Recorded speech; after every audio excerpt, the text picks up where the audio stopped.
Class 12 English 100 marks के class में आप सभी का फिर से स्वागत है। तो हम लोग 7वें चैप्टर में पहुंच चुके हैं बढ़ते हुए। तो 7वां चैप्टर हमारा है ए चाइल्ड इज बॉर्न, जो कि जर्मन ग्रेयर के द्वारा लिखी गई है। A child is born bye Germaine ग्रेयर। तो हर चैप्टर की तरह इस चैप्टर का भी हम लोग सबसे पहले डिफिकल्ट वर्ड्स मीनिंग को देखते हैं।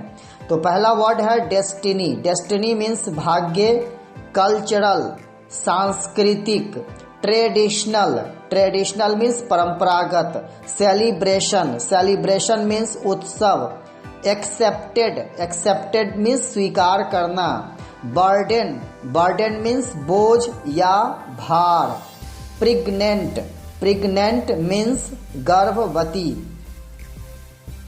एलोन, एलोन मीन्स अकेला, सेंड, सेंड मीन्स भेजना, न्यूड, न्यूड मीन्स नंगा, बिना कपड़े का, इरिस्पेक्ट मीन्स अपमान, अंटिल, अंटिल मीन्स तब तक, इवैल्यूएट, इवैल्यूएट मीन्स मूल्यांकन करना, अपब्रिंगिंग, अपब्रिंगिंग मीन्स पालन पोषण। तो बच्चों अब चैप्टर का हम लोग समरी शुरू करेंगे। इससे पहले मैं आप लोग को एक बात बता दूं, मैंने इस लॉकडाउन में ऑनलाइन इंग्लिश क्लासेस स्टार्ट की है व्हाट्सएप ग्रुप पे। तो जो बच्चे इस ऑनलाइन इंग्लिश क्लास में जुड़ना चाहते हैं वो कमेंट बॉक्स में अपना व्हाट्सएप नंबर टाइप करके भेजें।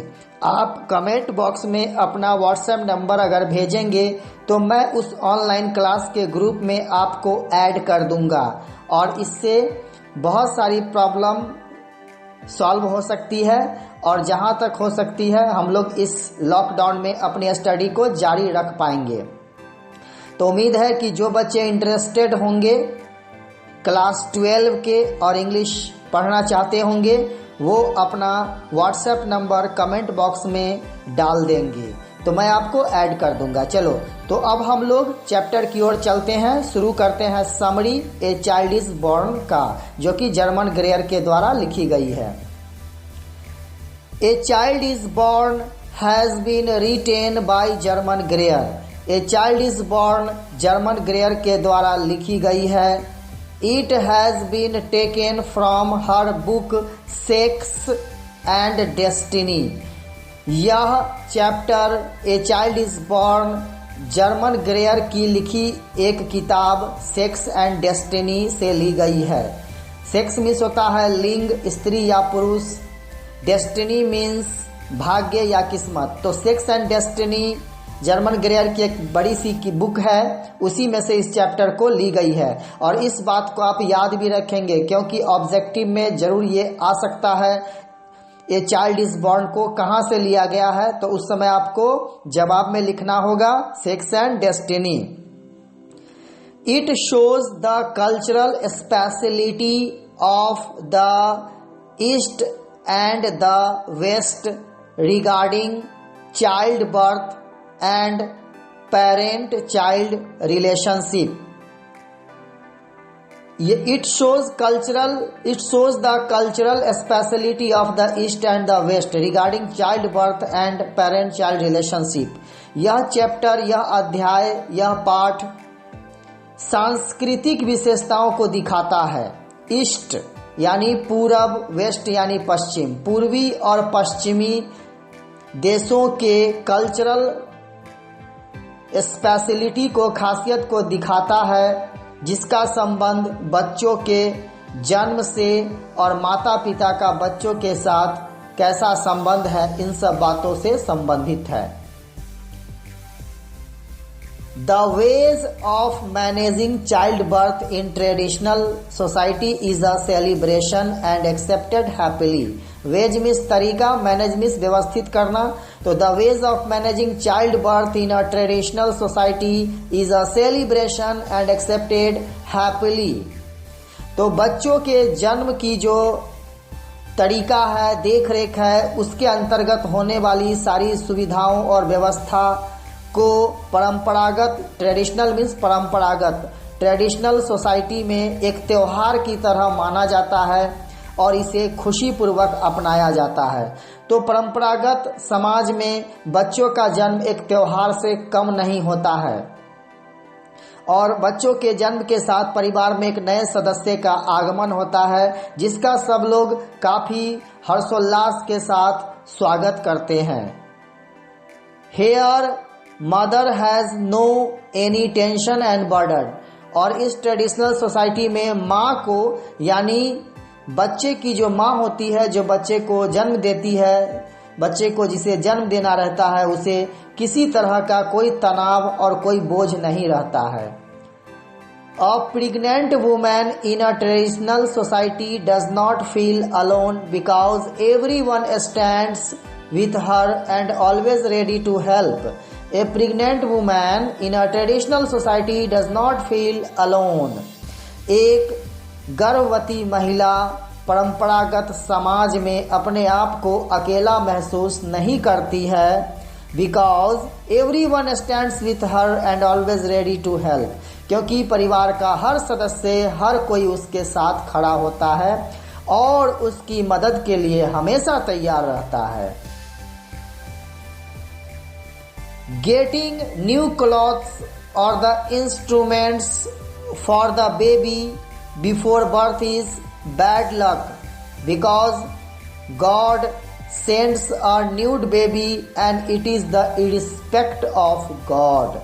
इस चैप्टर के अनुसार जर्मन ग्रेयर वर्णन करते हैं कि गेटिंग न्यू क्लॉथ्स यानी कि नए कपड़े ग्रहण करना, लेना, या बच्चों के लिए किसी तरह का साज सज्जा या खिलौने का सामान लेना, नए जन्मे बच्चों के लिए उसके जन्म के पहले, जो बच्चा अभी जन्म भी नहीं हुआ है, गर्भ में ही है, अगर उसके जन्म से पहले किसी भी तरह का उपहार या वस्त्र लिया जाता है तो इसे अवशगुन माना जाता है, इसे बैड लक माना जाता है। क्योंकि God sends a nude baby and it is the respect of God.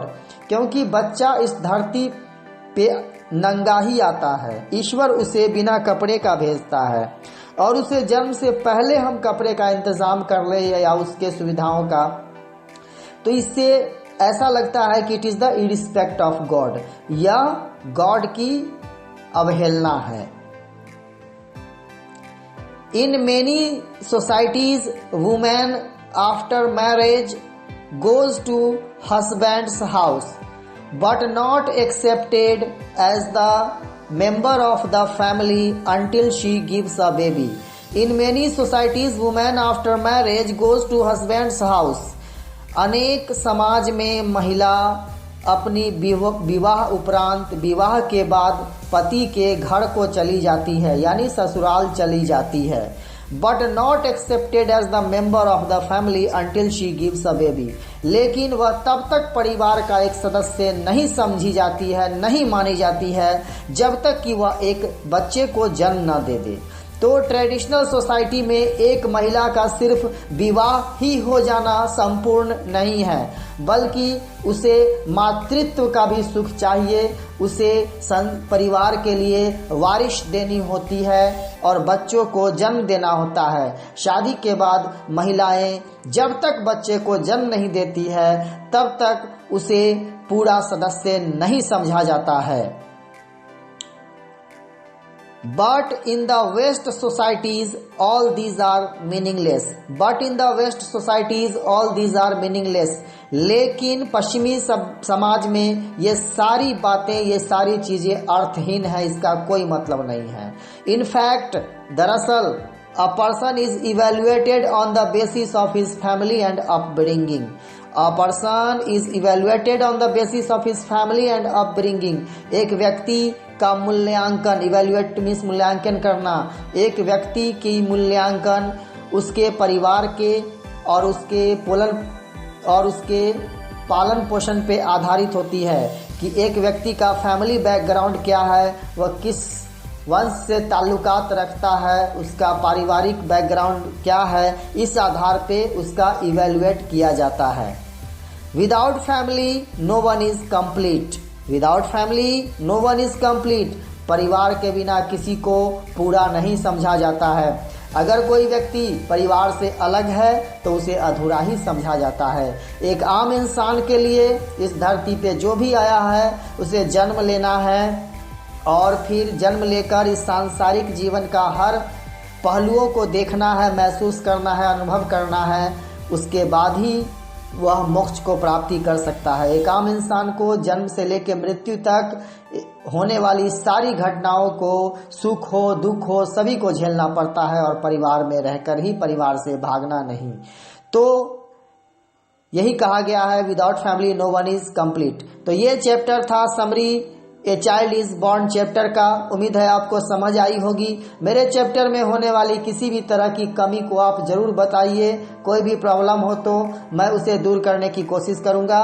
और हाँ, मैंने जैसा कि शुरू में ही कहा था, जो बच्चे अभी ऑनलाइन क्लासेस से जुड़ना चाहते हैं वो अपना व्हाट्सएप नंबर कमेंट के बॉक्स में जाकर डालें। मैं उन्हें जोड़ दूंगा ऑनलाइन क्लासेस से और जहां तक हो सकेगी उनकी स्टडी में हेल्प की जा सकेगी। Thank you very much. Wish you all the best.